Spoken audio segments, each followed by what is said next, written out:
সম্পর্কে তোমরা জানতে চলেছো how to add with root words, অর্থাৎ মূল শব্দের সাথে কিভাবে এই সাফিক্স এবং প্রিফিক্স অ্যাড করে নতুন শব্দ গঠন করতে হয়, যেটি আমাদের ইংলিশ নলেজ ইনক্রিজ করার জন্য ভেরি ভেরি ইম্পর্টেন্ট।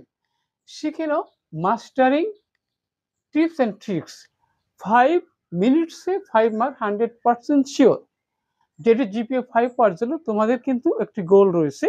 সবারই টার্গেট A+ পাওয়া, ভালো কলেজ বিশ্ববিদ্যালয়, ভালো চাকরি, অল ক্ষেত্রে তোমাদের কিন্তু ইংলিশ নলেজ দরকার। আমাদের এপিসোড হলো 183, 183তম ভিডিও।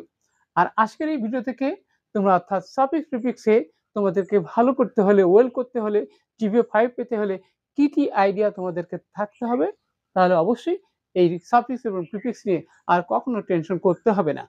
এখানে বলতে হচ্ছে হোয়াট উইল ইউ লার্ন, কি জানলে তোমার সাফিক্স নিয়ে আর প্রিফিক্স নিয়ে কোনো টেনশন করতে হবে না। Noun to adjective how to format, noun থেকে অ্যাডজেক্টিভ কিভাবে ফরমেট করতে হয় সেটি তোমাদের কিন্তু অবশ্যই জানতে হবে।